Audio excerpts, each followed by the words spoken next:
Bienvenue sur Medi 1 pour le décryptage de l'actualité sanitaire sur le continent, et c'est bien dans Hebdo Santé. Peut-on parler d'asthme sans parler d'allergie? Quelle relation peut-on faire? Des spécialistes sur notre plateau pour tout nous dire. Professeur Dassé Seri Romuald, bonjour. Bonjour monsieur.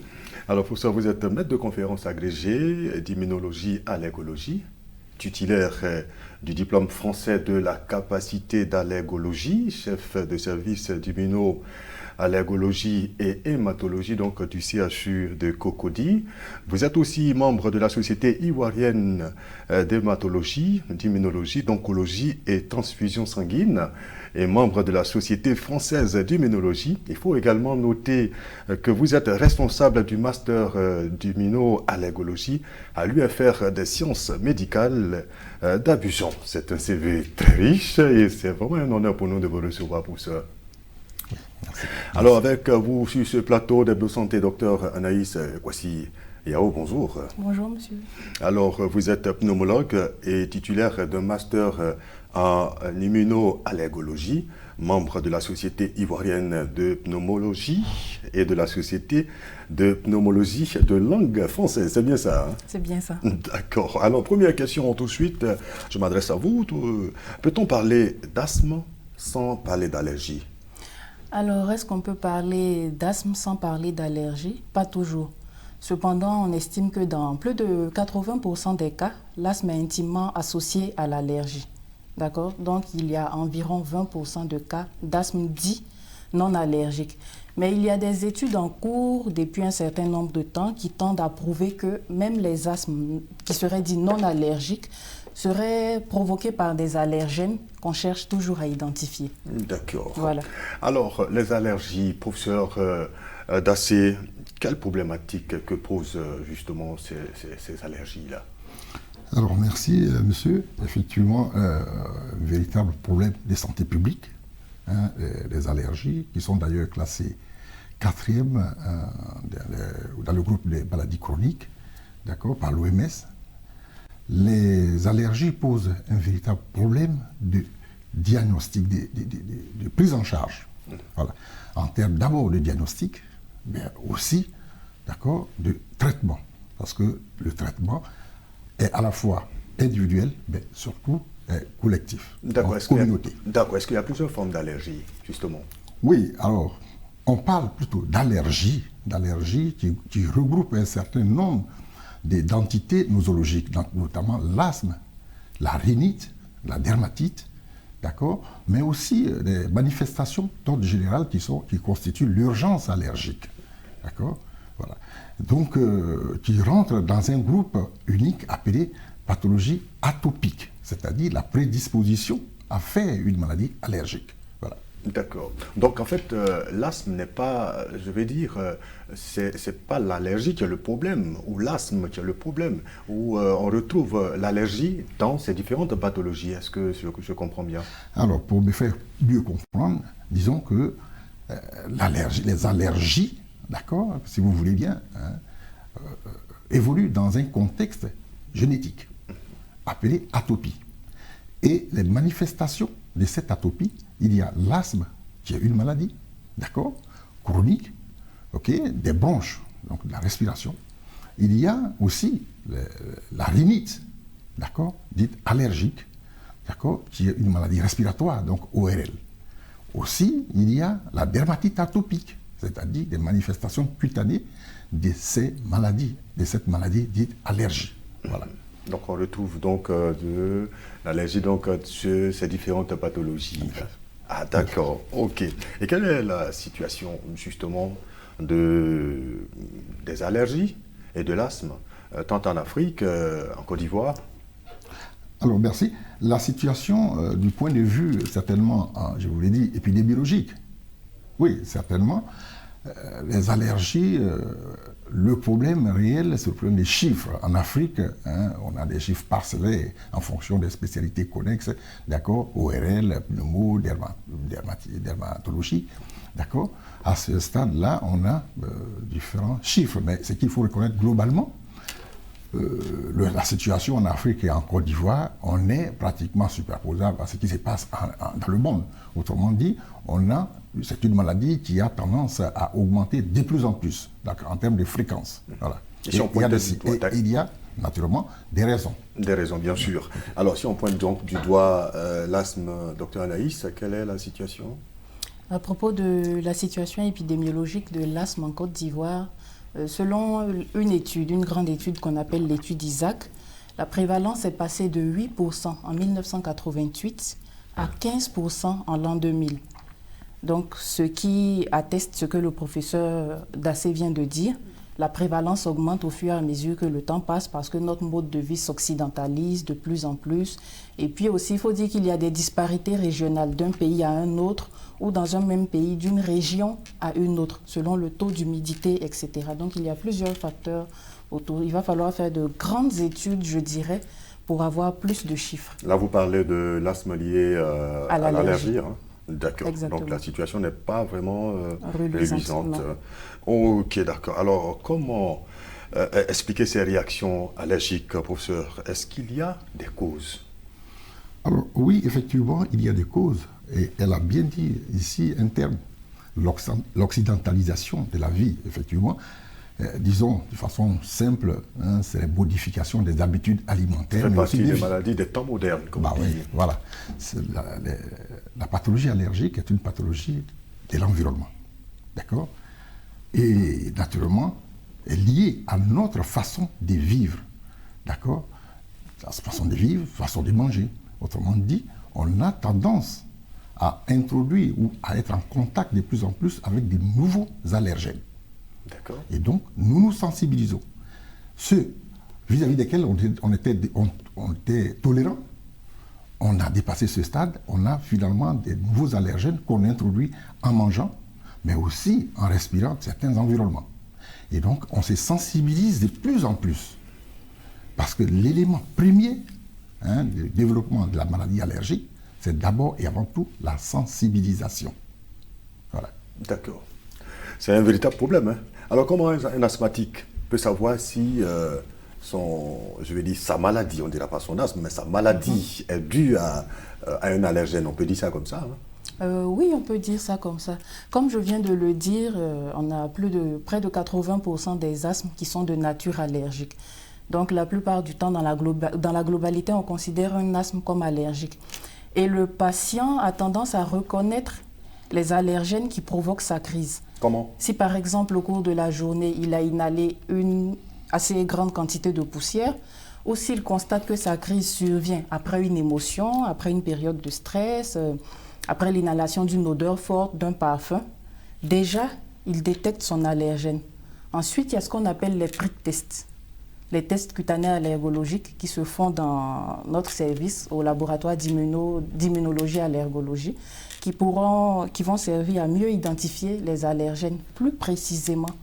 On va identifier chaque allergène avec son nom. D'accord. Voilà.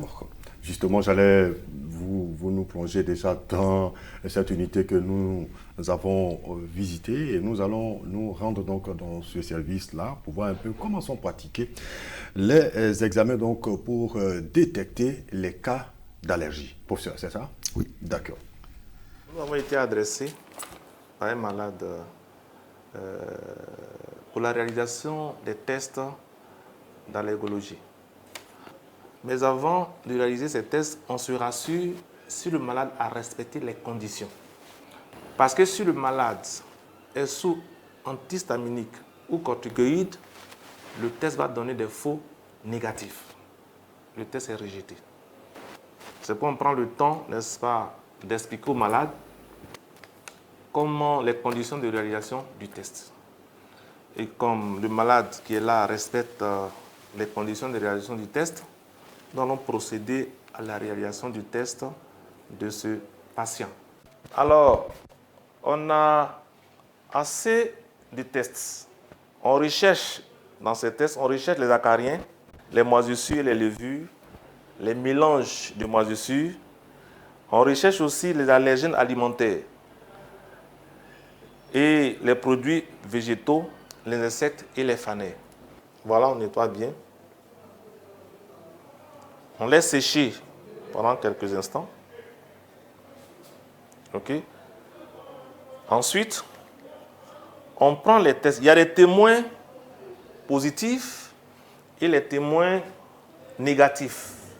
Ces témoins vont nous situer effectivement si la personne ou bien le patient a respecté les conditions de réalisation du test. Voilà. Voilà. C'est là la partie un peu traumatique parce qu'on va piquer le patient autant de fois sans faire couler le sang. On pique doucement. Voilà, c'est tout. On jette. C'est-à-dire que installer les pointes pour un allergène. Donc, voilà. J'ai fini cette partie. Je prends le temps, d'accord, de mettre les marques. Je passe aussi à l'autre bras pour tous les produits. Donc, quand on met les tests comme ça, on va attendre 15 minutes. 15 minutes pour voir la positivité ou bien la réactivité du test. Donc, pendant les 15 minutes, on va voir l'appareil des papules, des petits boutons qu'on compare aux témoins positifs. Voilà, qu'on compare aux témoins positifs. Mais là, on a 15 minutes pour le faire. Donc, après les 15 minutes, on va revenir pour la lecture du test. Mais ce qu'il faut dire, c'est que ce sont des tests qui sont très dangereux, en ce sens qu'il ne faut pas laisser le malade. Dès qu'on fait le test, il faut rester à côté. Il y a d'autres tests encore. Il y a d'autres tests pour rechercher les hypersensibilités retardées. Là, on va jusqu'à 5 jours. Comme aujourd'hui, ce malade, c'est un malade de prick test standard. Donc, nous sommes en train de réaliser le prick test standard. Donc, on a fini cette phase. Ensuite, il allait prendre l'autre côté. Voilà. On a la laboratoire. C'est ici que nous réalisons les tests sanguins. Voilà. Là, c'est le vidage qui est là. Voilà, c'est le vidage qui est là. Et nous réalisons les tests sanguins ici. Ici, on a tout ce qu'il faut pour poser un diagnostic fiable. Si c'est des tests seulement épicutanés, nous les réalisons de l'autre côté. Mais en plus des tests épicutanés, s'ils demandent des tests sanguins, nous venons au laboratoire pour les réaliser. Donc le service a toutes les capacités pour faire un diagnostic fiable. Alors, professeur, Dr Nguessan nous a confié que c'est un centre de référence qui reçoit même des malades de l'étranger pour les tests allergologiques. Oui, bien sûr, bien sûr. Nous recevons pratiquement tous les patients qui peuvent venir d'eux-mêmes, mais aussi orientés par des confrères, voilà, pour des difficultés diagnostiques. Donc, les patients qui sont suivis, par exemple, par des collègues dermatologues, pneumologues, ORL, mais aussi d'autres types des médecins, des spécialités diverses, et même des médecins généralistes, pourvu qu'ils constatent que ce signe-là rentre dans le cadre d'une allergie. Immédiatement, on nous les oriente, et puis enfin, on fait le diagnostic. Voilà, et en fait, on fait le diagnostic et on fait le suivi. Voilà. Alors, il nous a parlé de malades, effectivement, comme vous l'avez dit, des malades qui peuvent être référés, comme des malades que vous pouvez consulter donc dans votre service. Alors, à partir de quel moment l'état du malade donc, vous interpelle et vous lui demandez de faire un test allergologique? Alors, c'est un service spécialisé. C'est un service spécialisé et comme je l'ai dit, c'est des patients qui peuvent être orientés. Et donc, du coup, il a son bulletin, sa requête, où c'est bien écrit, c'est-à-dire que le collègue a suspecté un problème d'allergie. Donc, sachant que c'est le service qui les suit, il va l'orienter. Alors, nous, notre démarche, naturellement, c'est une démarche qui est en fait globale. Ce patient, il va être donc... on va faire ce qu'on appelle une enquête allergologique chez lui. C'est quoi? c'est un interrogatoire. L'interrogatoire est un interrogatoire policier. Parce qu'il faut aller jusqu'au fond, jusqu'au bout pour traquer l'ennemi qui est l'allergène. D'accord? Vous imaginez que les allergènes sont multiples. Et donc, pour les retrouver, naturellement, c'est toute une démarche vraiment séquentielle. Okay? Donc, l'interrogatoire, tu vas prendre en compte l'histoire de la maladie, les antécédents du patient. Ensuite, la recherche d'une notion d'atopie. D'atopie, c'est-à-dire des prédispositions, que ce soit individuelle ou familiale. D'accord? Et en plus, cette histoire des contacts éventuels avec un allergène dans le milieu, dans son environnement de vie ou professionnel. Donc vous voyez qu'on va lui poser certaines questions qui vont jusqu'au bout.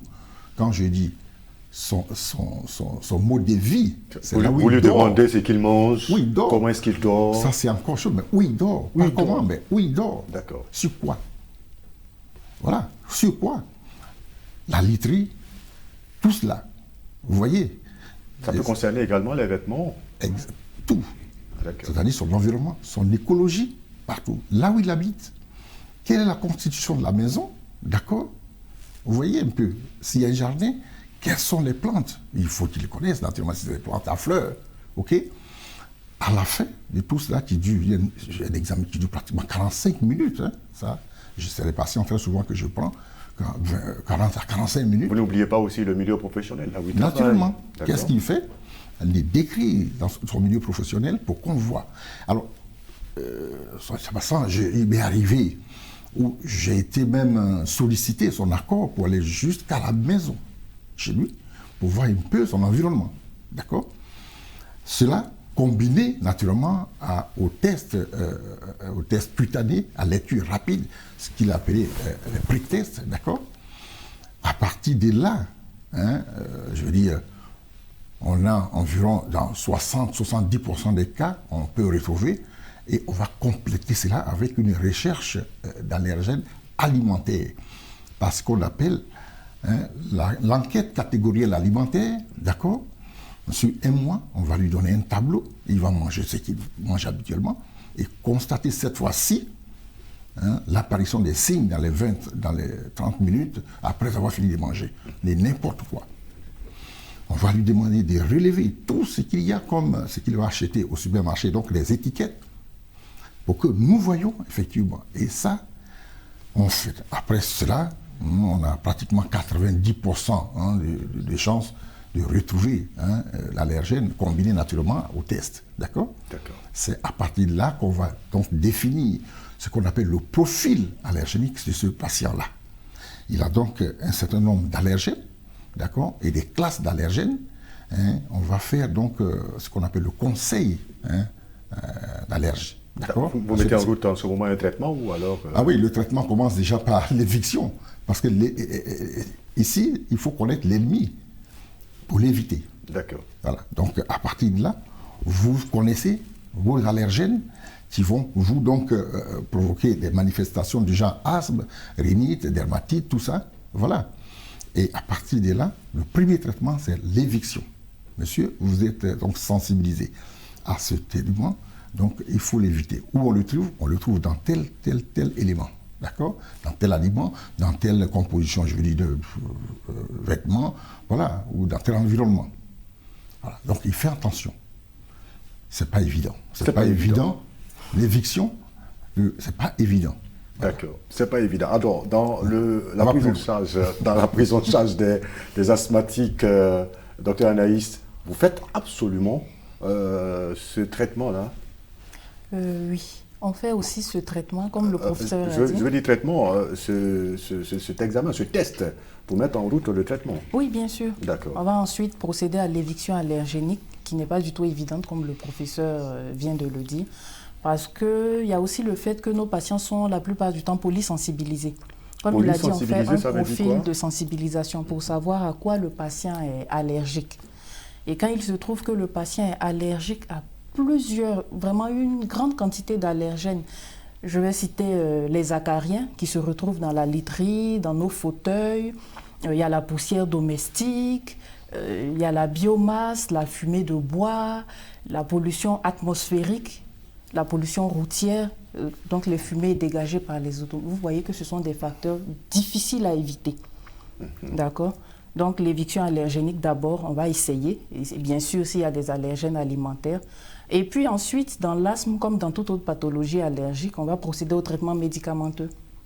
Donc il y a le traitement de la crise et le traitement de fond. D'accord. Voilà. Mais il faut toujours prendre en compte l'aspect allergique. Sinon, on passe à côté de beaucoup de choses. Alors, quand vous accordez à dire que ce n'est pas évident donc, comme on dit ça, d'éviter l'allergène, c'est pour dire qu'on ne peut pas véritablement espérer un traitement définitif. Hein. Pour ça. Non, en fait, non. Mais c'est pour vous situer l'importance de la chose. D'accord. Vous voyez, je le dis, c'est pas évident, mais ça, en tant que spécialiste, mais vous devez comprendre, vous, en tant que patient, que ce ne sera pas toujours évident. Vous voyez? Absolument. Est-ce qu'on peut vous cantonner dans un espace? Ce n'est pas toujours évident. D'accord. Dans la mesure où les allergènes sont ubiquitaires. On les retrouve partout. D'accord. Partout.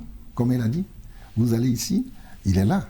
Est-ce qu'on va vous dire, ah monsieur, puisque vous êtes sensibilisé vis-à-vis des acariens, qu'on retrouve d'ailleurs partout, alors vous allez rester... Non, ce n'est pas ça. C'est pour vous dire, vous avez une part de responsabilité en tant que patient pour participer à cela. D'accord? Vous devez les éviter donc ces endroits au mieux. Au mieux. D'accord. Au mieux. Sachant que la prise en charge de l'allergie, c'est vraiment plusieurs consultations, c'est-à-dire que c'est vraiment l'interaction patient et le médecin et l'allergologue, et même voir les autres spécialistes. Voilà. Donc, c'est pas évident, c'est peut-être trop dit, mais je veux dire, c'est pour déjà situer l'importance de la chose où chacun joue son jeu. Voilà. D'accord. Docteur Anaïs, alors à partir de quel moment, je veux dire, le malade asthmatique, lui, dans son traitement, peut être amené donc à comprendre que l'allergène, il doit chercher à éviter ou alors pour ne pas vraiment trop faire des crises? Dès le début, on fait ce qu'on appelle l'éducation thérapeutique. L'éducation thérapeutique, c'est le fait de conseiller son patient, comme vous venez de le dire, sur tout ce qu'il doit éviter. Il doit savoir reconnaître ce qui provoque sa crise, savoir les éviter au maximum, même si on a dit que ce n'était pas évident, d'accord? Et puis être observant à son traitement. Donc pour aboutir à un bon contrôle, parce que l'asthme déjà étant une maladie chronique qui ne guérit pas, il faut le dire. Mais qu'on peut contrôler. Voilà. On peut contrôler la maladie. Et le contrôle de la maladie allergique, de l'asthme, passe par le contrôle de l'environnement. Voilà. D'accord. Alors pour ça, donc, pour terminer, je veux dire la lutte contre les allergies. Selon vous, comment est-ce qu'on peut parvenir? D'abord, merci. D'abord, il faut dire que tout passe d'abord par la prise en charge de l'individu. Mais en même temps, il y a des actions, je veux dire, de façon générale, d'accord, qui vont faire intervenir aussi bien le patient, mais aussi les décideurs. C'est une maladie d'environnement, clair, il faut le dire, environnement domestique, certes, et donc c'est vous, le patient, qui êtes dans votre domicile, qui devez maîtriser d'abord votre environnement, d'accord? Ça veut dire qu'on doit pouvoir vous dire ce à quoi vous êtes sensibilisé, qui peut donc entraîner le déclenchement de la maladie. Vous maîtrisez d'abord individuellement cela. Mais puisque vous êtes dehors et vous vivez dans un environnement, ça, les décisions, la maîtrise de l'environnement, ça relève certes de nous tous, mais des décideurs. Et vous voyez un peu ces dernières années, des grands rassemblements au plan international sur le climat, sur l'environnement, tout et tout. Alors, à ce stade-là, les États doivent pouvoir s'impliquer, d'accord, pour la mise en place d'un programme d'action, de la maîtrise même de l'environnement. Vous voyez, on voit, par exemple, certains facteurs qui aggravent les pathologies allergiques. Absolument. Je vois un peu, comme elle a dit tout à l'heure, les particules de diesel, c'est-à-dire l'environnement, la poussière, tout et tout. D'accord? Ça, c'est très important. OK. Si dans notre culture, bon, la femme enceinte, je veux dire, la femme ne fume pas, d'accord, comme en Europe, Ça, c'est déjà pas mal parce que la fumée aussi va donc déclencher le déterminisme, le déterminant de l'allergie qu'on appelle l'anticorps IgE. D'accord? Ça, il faut reconnaître que tout ce qu'on a dans l'air, c'est-à-dire les particules de diesel et autres, sont des potentialisateurs, d'accord, de pathologies allergiques. Donc il faut pouvoir maîtriser ce domaine-là aussi. Et ça relève purement des décideurs, d'accord, pour mettre en place un plan d'action de la maîtrise de l'environnement. Donc voilà en gros ces deux éléments, que ce soit domestique comme environnement atmosphérique. Voilà. C'est un véritable défi donc pour nous tous. Docteur Anaïs, pour terminer, est-ce que moi je peux me lever, aller au centre d'immunoallergologie parce que je sens que j'éternue, aller faire un test, je veux dire, allergologique? Oui, bien sûr. D'accord. Vous pouvez, bien sûr, c'est un service clinico-biologique, on a des cliniciens, des biologistes, les malades sont suivis, j'ai envie de dire normalement, comme chez tout autre médecin spécialiste. D'accord. Alors, vous pouvez donc retrouver le centre d'immunoallergologie hématologique, c'est ça? Au CHU donc de Cocody, on a d'autres centres comme ça, dans les autres CHU pour le faire? Malheureusement pas. D'accord, ok, donc c'est le seul centre au CHU de Cocody. En tout cas, merci à vous, docteur Anaïs Kwasi-Yao. Je rappelle que vous êtes pneumologue et titulaire de master en immunologie. Et également, merci à vous, professeur Dassé Seri Romuald. Vous êtes maître de conférence agrégé d'immunologie, allergologie et chef de service d'immunoallergologie et hématologie du CHU de Cocody. Également, merci donc à l'équipe de réalisation et à vous pour l'intérêt que vous accordez donc à Hebdo Santé. Et rendez-vous la semaine prochaine pour un autre numéro, toujours sur Média.